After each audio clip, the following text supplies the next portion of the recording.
네, 감사합니다. 오늘 우리에게 주신 하나님의 말씀은 신약 성경입니다. 신약 성경 요한복음입니다. 신약 성경 요한복음 제14장 1절에서 14절까지 말씀입니다. 신약 성경 요한복음 제14장 1절에서 14절. 제가 가지고 있는 성경에서는 약 199페이지 정도에 있습니다. 찾으신 분들은 본인의 성경을 들고 자리에서 일어서 주시기 바랍니다. 네, 있나요? 자, 그러면 우리가 좀 긴 본문이지만 같이 한 목소리로 차분하게 받들어 읽겠습니다. 시작. 너희는 마음에 근심하지 말아라. 하나님을 믿고 또 나를 믿어라. 내 아버지 집에는 있을 곳이 많다.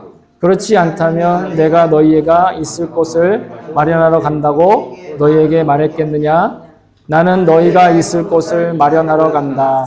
내가 가서 너희가 있을 곳을 마련하면 다시 와서 너희를 나에게로 데려다가 내가 있는 곳에 너희도 함께 있게 하겠다. 너희는 내가 어디로 가든지 그 길을 알고 있다. 도마가 예수께 말하였다. 주님, 주는 우리께서 어디로 가시는지도 모르는데 어떻게 그 길을 알겠습니까? 예수께서 그에게 말씀하셨다. 나는 길이요 진리요 생명이다. 나를 거치지 않고서는 아무도 아버지께로 갈 사람이 없다. 너희가 나를 알았더라면 내 아버지도 알았을 것이다. 이제 너희는 내 아버지를 알고 있으며 그분을 이미 보았다. 빌립이 예수께 말하였다. 주님, 우리에게 아버지를 보여주십시오. 그러면 좋겠습니다. 예수께서 대답하셨다. 빌립아, 내가 이렇게 오랫동안 너희와 함께 지냈는데도 너는 나를 알지 못하느냐? 나를 본 사람은 아버지를 보았다. 그런데 내가 어찌하여 우리에게 아버지를 보여주십시오 하고 말하느냐? 내가 아버지 안에 있고 아버지께서 내 안에 계시다는 것을 내가 믿지 않느냐? 내가 너희에게 하는 말은 내 마음대로 하는 것이 아니다.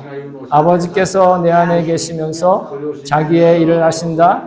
내가 아버지 안에 있고 아버지께서 내 안에 계시다는 것을 믿어라. 믿지 못하겠거든 내가 하는 그 일들을 보아서라도 믿어라.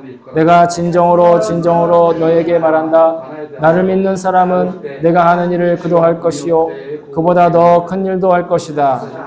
그것은 내가 아버지께로 가기 때문이다. 너희가 내 이름으로 구하는 것은 내가 무엇이든지 다 이루어 주겠다. 이것은 아들로 말미암아 아버지께서 영광을 받으시게 하려는 것이다. 너희가 무엇이든지 내 이름으로 구하면 내가 다 이루어 주겠다. 아멘. 주의 말씀입니다. 여러분 모두 자리에 앉아주시기 바랍니다. 네, 제가 이 시간 설교를 위해서 잠깐 기도하겠습니다. 참 좋으신 하나님, 이 시간 주님께 온전히 의지합니다. 하나님, 인간의 말소리로 고백하고 또 인간의 육신의 귀로 듣습니다. 그러나 우리 안에 성령님 살아계시니 우리가 한 말씀으로, 하나님의 말씀으로 듣게 하시고 주님이 우리에게 말씀하시는 그 소리를 들을 수 있게 도와주시옵소서. 세상은 이해하지 못하지만 우리는 반드시 하나님의 음성을 듣게 하여 주시옵소서.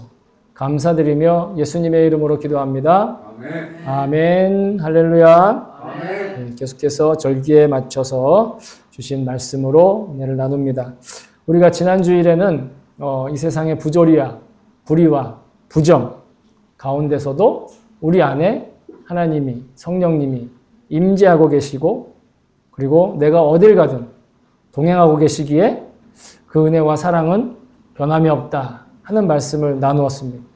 예수님이 언제나 어디서나 우리와 동행하세요. 뿐만 아니라 다시 말씀드리지만 내가 느끼는 그 감정, 내가 느끼는 그 고통, 내가 체험하고 있는 그 모든 걸 고스란히 예수님도 느끼고 체험하고 그 가운데 계신다라는 그 어떤 경험이든 함께 체감하고 계세요. 실감하고 계세요. 여러분 이 약속의 말씀 믿어지지 않을 만큼 놀라운 약속의 말씀입니다. 여러분 우리가 이 약속의 말씀으로 세상을 살다가 그냥 일상을 살다가 그 어떤 손해와 부조리함과 불의함을 만나는 상황에서도 결코 마음을 뺏기지 않고 주님을 향해 넉넉히 승리하는 저와 여러분 될 수 있기를 다시 한번 주의 이름으로 소망합니다. 아멘. 아멘. 자, 오늘은 예수님의 가르침과 그에 대한 제자들의 응답 그리고 질문을 들으시고 다시 예수님이 답하시는 그런 질의응답처럼 기록되어 있는 말씀인데 그 말씀 한 구절 한 구절을 읽으면 너무 보석 같은 말씀이에요. 그러니까 어떻게 보면 한 절 한 절만 따가지고도 설교를 엄청난 은혜를 나눌 수 있을 만한 그런 내용들입니다. 그래서 이 구절, 뭐 분량도 많죠? 1절에서부터 14절까지. 이걸 하나하나 전부 다 그 보석을 캐서 여러분들에게 이렇게 다 전해주기엔 이 시간이 너무도 부족하고 그리고 저의 어떻게 보면 그걸 감당할 능력도 좀 부족한. 그래서 여러분 찬송가 보면 304장에 그 크신 하나님의 사랑이라고 하는 찬양이 있어요. 찬송이 있어요. 굉장히 좋아하거든요. 여러분도 아마 좋아하실 텐데 그 크신 하나님의 사랑 아시죠? 그죠? 들으면 아세요? 이거 3절에 이렇게 적혀 있어요.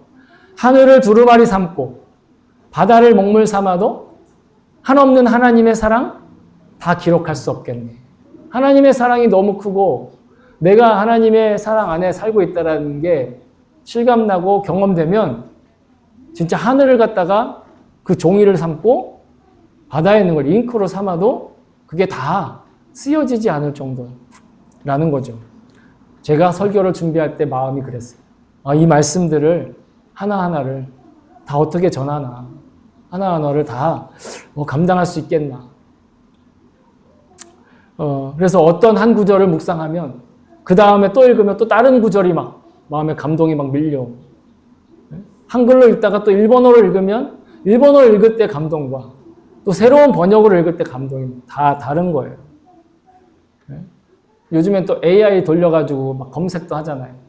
그러면 뭐 막대한 내용들이 막 쏟아지는 겁니다. 그러니 이 짧은 시간에 그것을 다 고백할 수는 없으나 그래도 주님께서 우리에게 이 교회력을 통해 주신 말씀이란 말입니다. 그렇다고 한다면 우리 인생 각자에게 그 한 구절 한 구절이 다 인생의 삶의 자리가 다르지만 분명히 주님이 주시는 귀한 은혜가 있을 줄로 믿습니다.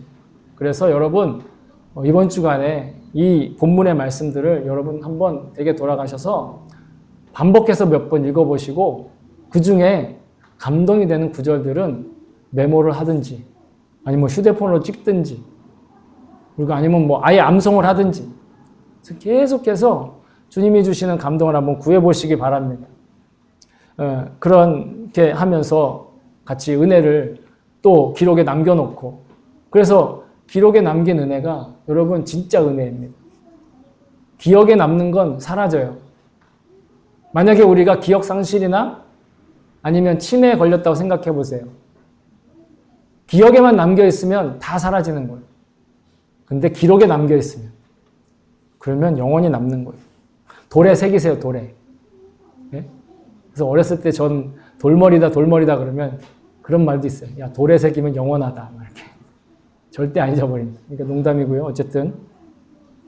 그래서 저는 오늘 말씀을 전할 때 여기서 끝 했으면 얼마나 좋겠어요. 그죠? 설교가 짧으니까. 그러나 또 주님이 주신 감동이 있기에 이 전체 맥락을 통해서 우리에게 주시는 주님의 마음을 나누려고 합니다. 여러분 지금 우리가 살고 있는 이 시대는 정말 세계사적인 사건들이 일어나고 있습니다. 그러니까 우리가 지내는 이 시간들이 먼 훗날 우리의 자녀들이나 우리의 자녀의 자녀들이 그 시대에 그런 세계사적인 사건이 있었대 라고 돌이킬 만한 일들이 있는데 그 중에 가장 큰 영향력은 뭐냐? 뭐니 해도 인공지능에 관한 것. 인공지능과 공생할 거냐? 아니면 인공지능과 대립하며 살 거냐? 이거에 대한 이 이슈와 그 다음에 생각들이 넘쳐나고 있어요. 뉴스를 보면 매일매일 인공지능이 어디까지 발전했는지 이런 이야기가 막 물밀듯 넘치고 있어요. 그리고 그 결과에 대해서 삶에 어떤 영향을 줄 수 있는지 그런 것들에 대한 예상 이런 것만 나오잖아요. 그래서 앞으로 몇 년 뒤에 이런 직업은 사라진다라든지 앞으로 몇 년 뒤에 이런 직업이 뜬다라든지 뭐 사람들이 어떻게 될 거다. 비관적인 이야기도 있고 굉장히 막 이렇게 꽃길만 걷게 될 거다. 뭐 이런 이야기들도 많이 있어요. 그런데 비관적인 이야기든 낙관적인 이야기든 공통적인 건 뭐냐? 우리의 삶에 이제는 AI라는 것, 즉 인공지능을 제외하고 생활할 수 없는 시대에 이미 우리는 돌입했다는. 여러분들이 가지고 있는 휴대폰엔 이미 AI가 다 들어있잖아요. 그걸 쓰고 있느냐 쓰고 있지 않느냐 상관없이. 그리고 주변에서 지금은 AI를 통해 가지고 자기의 직업 아니면 자기가 하고 싶은 거를 마음껏 막 하는 사람들을 어렵지 않게 만날 수도 있어요. 그런 결과물도 여러분 많이 보시는 그 땡튜브, 네, 이게 제가 녹화가 되기 때문에 거기 보면 막 짧은 영상들 이런 거 보면 이게 진짜야 거짓이야 막 헷갈릴 정도로, 그죠? 이게 직간접적으로 영향을 받고 있어요. 내가 그걸 만질 수 있든 다룰 수 없든 상관없이. 예, 그래서 이 AI에 대한 긍정적, 부정적인 어떤 기능의 논쟁이 한참 일어날 때 제가 어느 한 강의를 들었거든요. AI를 어떻게 취급할 것이냐, 어떻게 다룰 것이냐. 근데 그 강사가 뭐라고 얘기하냐면 AI를 활용할 때 올바른 질문과 다양한 각도에서 질문을 던져야 정말 만족스러운 결과물을 얻을 수 있다라고 얘기해요. 그러니까 예전처럼 단순히 검색해서 그 검색을 내가 막 찾아가는 것이 아니라 어떤 질문을 던졌을 때 그 질문을 듣고 내가 다시 또 질문을 던지고 이 피드백의 과정을 통해서 올바른 결과물을 또 오류 없는 결과를 얻을 수 있게 된다라는 거예요. 그래서 무엇보다 중요한 게 여러분 요즘에 막 AI 툴 많잖아요. 뭐 무슨 GPT라든지 뭐 여러 가지 많은데 관심이 없으세요? 이거 관심을 가져야 됩니다, 이제 여러분. 네. 우리가 그런 시대에 이미 돌입했다는 거예요. 제가 그래서 여러분 여기 AI 강의를 하기 위해서 하는 게 아니라 오늘 말씀과 아주 밀접한 관계가 있는 이야기를 하기 위해서 이야기를 꺼낸 겁니다. 그래서 AI를 취급하는데 무엇보다 중요한 게 뭐냐? 그 결과물에 대해서 반드시 점검하는 질문을 반복해야 된다. 이게 확실한 거냐? 근거가 어디냐? 그리고 이것을 통해서 무엇을 더 얻을 수 있느냐? 계속해서 과정이 어떠냐는 걸 묻는다든지 아니면 그와 반대되는 의견은 뭐가 있냐라고 묻는다든지 그거와 틀린 어떤 결과는 무엇이냐라고 묻는다든지 하여튼 뭔가 계속 한 가지 결과를 놓고 계속 질문해야 이 AI가 바른 답을 한다라는 거예요. 그렇지 않으면 엉뚱한 대답을 하고 틀린 대답을 준다라는 거죠. 항상 AI 답을 듣고 난 뒤에 그 대답이 확실한지 그 근거가 뭔지 어디에 정보의 근거가 있는지 확인하는 게 매우 중요하다. 그러다 보면 AI가 나에 대해서 묻는데 오류가 있었을 때가 있어요. 그때 그 오류를 잡아주어야 그래야 바른 대답을 알 수 있다는 거죠. 마치 이와 같습니다. 바른 대답을 얻기 위해 바른 질문을 던져야 된다는 거예요. 저는 이야기를 듣고 새삼 깨달은 게 올바른 질문을 던져야 올바른 답을 얻을 수 있다. 계속 반복해서 말씀드리는데 어떤 질문을 던질 거냐. 그러면 어떤 질문에 대해서 답은 우리에게 그 질문의 가치에 만큼 돌아온다라는 거예요. 그런 의미에서 그 사람다움은 질문하는 것에서 완성되어진다라고 말할 수도 있어요. 사람다움은 어떤 결과를 내가 내는 게 아니라 그 결과를 얻기 위해 반복해 질문하는 것. 그래서 우리는 어떻게 보면 뭔가 모르고 있다라는 거예요. 여러분 질문 없는 사람들의 특징이 뭔지 아세요? 자기가 뭘 모른지를 모른다는 거예요. 그런 사람 질문하지 않아요. 그러나 내가 뭔가를 모르고 있다는 사람은 끊임없이 질문해요. 궁금해합니다. 그래서 뭔가를 모르고 있고 뭔가를 궁금해하는 건 여러분 축복이라고 생각해요. 사람에게 있어서. 모든 걸 다 알고 있는 축복이 아니라. 그래서 의심조차도 사실은 우리는 축복일 수 있다. 극단적으로 얘기하면. 의심할 수 있는 것도. 그것도 축복이라는 거예요. 왜? 의심해야 알 수 있기 때문에. 그 복음을 듣고 궁금해하며 그 약속을 깊이 있게 상고했던 사람들의 흔적이 성경에 남아 있습니다. 사도행전인데요. 우리 같이 한번 읽어볼까요? 시작. 베레아에 있는 사람들은 데살로니가에 있는 사람들보다 더 너그러워서 간절한 마음으로 말씀을 받고 이것이 그러한가 하여 날마다 성경을 상고함으로 그 중에 믿는 사람이 많고. 아멘. 간절한 마음으로 말씀을 받고 그 말씀이 그러한가 아닌가 상고한다고 그랬어요. 여기서 말하는 상고한다라는 건 심사숙고해서 상세히 살펴본다 이런 의미가 있어요. 좀 쉽게 얘기하면 아까 제가 AI를 다루듯이 묻고 또 묻고 그 뜻과 의미에 대해서 배우려고 애쓰는 자세와 태도, 그런 사람들 가운데 믿는 자들이 일어났다라는 거예요. 물론 바울이 전한 복음이 생명력이 있고 그 복음 자체가 능력이 있기 때문에 그렇게 묻고 또 물을 수 있었겠지만 성경은 무엇에 주목하고 있느냐? 그들이 간절한 마음을 가지고 있었다. 그들이 복음에 대한 간절한 마음이 있었기 때문에 묻고 또 묻고 상세히 살폈다라는 거예요. 그래서 그들의 간절함이 의문이나 혹은 의심이나 아니면 건전한 질문과 같은 모습으로 나타났다는 거죠. 질문을 던진 이들이 진실하게 믿는 자들이 되었다는 것입니다. 그러니까 우리도 올바른 질문을 가질 때 올바른 답을 얻을 수 있게 되는 것입니다. 만약 우리의 질문거리가 맨날 점심엔 뭐 먹을까? 점심 먹으면 저녁엔 또 뭐 먹지? 저녁 먹으면서 내일 아침엔 뭐 먹을 거야? 나거나 아니면 오늘 여기서 놀다가 지금 놀고 있는데 내일 어디 가지? 내일 돼서 그날이 돼서 또 그 다음날 어디 가지? 이런 것만 고민하고 있다. 그러면 여러분 답은 뭐예요? 뻔해요. 먹을 거 아니면 놀 거밖에 답이 없는 거예요. 하지만 자기의 존재 의미와 가치에 대한 질문, 창조에 대한 의문, 그런 질문들은 우리를 영생으로 인도하는 응답을 반드시 준다는 거예요. 육신적인 것에 대한 질문을 하면 육신적인 걸 얻고 영적인 것에 대한 질문을 하면 영적인 것을 얻을 수 있다는 거예요. 그러니까 예수님 이렇게 말씀하시는 거예요. 같이 읽어볼까요? 시작. 그러므로 내가 너희에게 이르노니 목숨을 위하여 무엇을 먹을까 무엇을 마실까 몸을 위하여 무엇을 입을까 염려하지 말라. 목숨이 음식보다 중하지 아니하며 몸이 의복보다 중하지 아니하냐. 아멘. 여러분 염려하지 말라가 포인트가 아니에요. 여러분 포인트는 뭐냐? 목숨이 음식보다 중하고 몸이 옷보다 중요하다라는 거예요. 여러분 이게 예수님의 말씀의 핵심이에요. 우리가 무엇을 중요하게 여길 거냐? 삶에서 어떤 것을 질문할 거냐? 삶에서 어떤 걸 구하고 관심을 가질 거냐? 그러려면 그거 합당한 질문을 가져야 돼요. 그거 합당한 것에 대한 물음을 가지고 있어야 된다. 엉뚱한 것을 묻고 있으면 엉뚱한 답만 나와요. 그러니 저와 여러분이 정말 참된 귀한 질문과 물음을 가지고 정말 주님과 계속 소통하며 살 수 있기를 소망합니다.